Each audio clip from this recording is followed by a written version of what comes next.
2.2 এরপরে 5 পয়েন্ট আজা আপনি সেবা করতে পারবেন। 2.2 পয়েন্ট অথবা 2.5 পয়েন্ট গাঁজা যেহেতু রাষ্ট্রীয়ভাবে অ্যালাউড, সুতরাং এটা জায়েজ।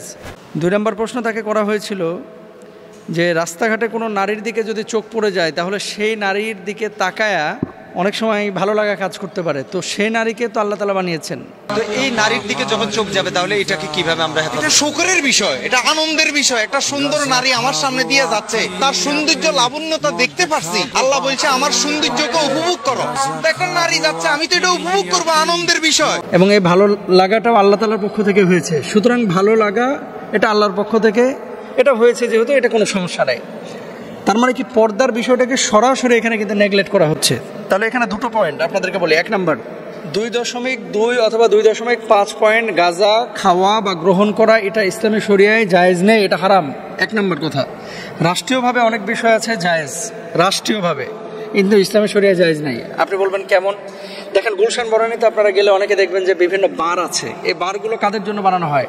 অমুসলিম যারা এবং যারা শরাব পান করে, অনেক মুসলমানের বাচ্চাও আছে এগুলোর মধ্যে, তাদের জন্য বারগুলো বানানো হয়। কিন্তু মুসলিম সন্তান, মুসলমানের জন্ম নেওয়া, মুমিনের ঘরে জন্ম নেওয়া কোনো ব্যক্তি এখানে মদ পান করতে পারবে না বা বারে গিয়ে নাচানাচি তারপরে গান গাইতে পারবে না, এটা ইসলামী শরিয়ায় জায়েজ নেই।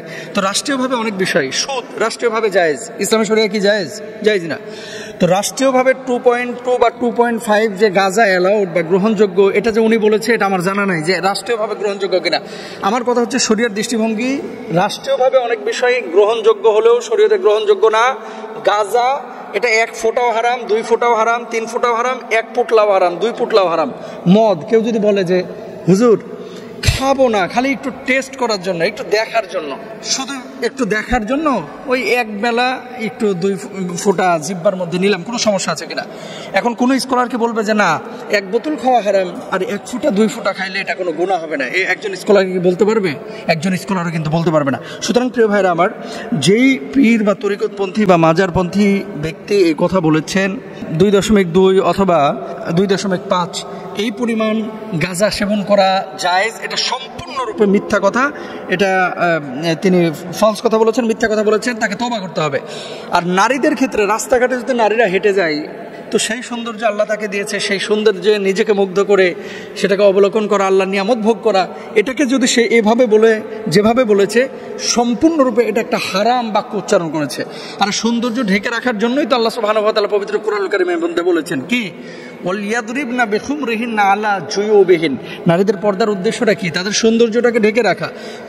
পুরুষদের দৃষ্টিকে অবনমিত রাখার উদ্দেশ্যটা কি? তাদের দৃষ্টিটাকে অবনমিত রাখা, যাতে করে সৌন্দর্য, এই সুন্দরী মেয়েদেরকে দেখে অথবা এলোমেলো কোনো কিছু দেখে নিজেকে সে একেবারে নিয়ন্ত্রণের বাইরে না নিক্ষেপ করে ফেলে। এজন্যই তো এই কথা বলেছেন আল্লাহ সুবহানাহু ওয়া তাআলা। এই কথা সে যে বলেছে দুটো বিষয়, এক হচ্ছে গাঁজার বিষয়টা জায়েজ করেছে, এটা হারাম না জায়েজ। 2 নম্বর হচ্ছে সৌন্দর্য দেখা, এভাবে আল্লাহর নিয়ামত উপভোগ করা, এটাও সম্পূর্ণরূপে হারাম। এবার আসেন, ওমর ফারুক রাদিয়াল্লাহু তাআলা আনহু মেম্বারে দাঁড়িয়ে থেকে তিনি ভাষণ দিচ্ছিলেন। যখনই ভাষণ দিচ্ছিলেন তিনি জবাব দিচ্ছিলেন কুরআনুল কারীমের যে খামর শব্দটি আছে, ইয়াসআলুনাকা আনিল খামরি ওয়াল মাইসির, এই খমর শব্দ নিয়ে তিনি ব্যাখ্যা করছিলেন, আলোচনা করছিলেন। এই সময় ওমর রাদিয়াল্লাহু তাআলা আনহুকে জিজ্ঞেস করা হলো, তো জিজ্ঞেস যখন করা হয়েছে নেশা জাতীয় জিনিস নিয়ে, ওমর রাদিয়াল্লাহু তাআলা আনহু কি জবাব দিয়েছিলেন খেয়াল করেন। ওয়াল খামরু মা খামারাল আকল, আল্লাহ রাসূল সাল্লাল্লাহু আলাইহি ওয়াসাল্লামের এই প্রিয় সাহাবী তিনি জবাব দিয়েছিলেন, আর যা মানুষের বিবেক বুদ্ধি লোপ করে দেয় তাই হচ্ছে মদ। সহিহ মুসলিমের 3032 নম্বর হাদিস। এবার আসেন, আল্লাহর হাবিব সাল্লাল্লাহু আলাইহি ওয়াসাল্লাম কি বলছেন, কুল্লু মুসকিরিন হারামুন, সব নেশা জাতীয় জিনিস নিষিদ্ধ। কারণ গাঁজা খাইলে যদি আপনার নেশা তৈরি হয় তাহলে এটা আপনার জন্য খাওয়া যাবে না। আর গাঁজা যদি ডাক্তার আপনাকে বলে যে ভাই আপনি আপনার ক্যান্সার ভালো হয়ে যাবে যদি 1 পুটলা খান, নেশা জাতীয় কোনো বিষয় আপনার ভিতরে আসবে না, মেডিসিন বা ডাক্তার আপনাকে মেডিসিন আকারে দিয়েছে, ভিন্ন কথা, সেটা রিসার্চার যারা গবেষক তারা এই বিষয়ে কথা বলবেন।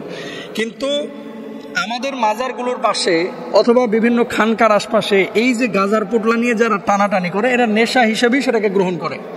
এবং যারা এই কথা বলে যে গাঁজা টানলে আল্লাহর জিকিরের প্রতি মনোযোগ আসে, এগুলো ভণ্ডামি, এগুলো বাটপারি, এগুলো চিটারি, এগুলো খাবাসাত, এগুলো থেকে বিরত থাকতে হবে। এই সমস্ত তরিকতপন্থী মাজারপন্থী লোকদের থেকে দূরে থাকতে হবে। আল্লাহ তাআলা আমাদের বোঝার তৌফিক দান করুন।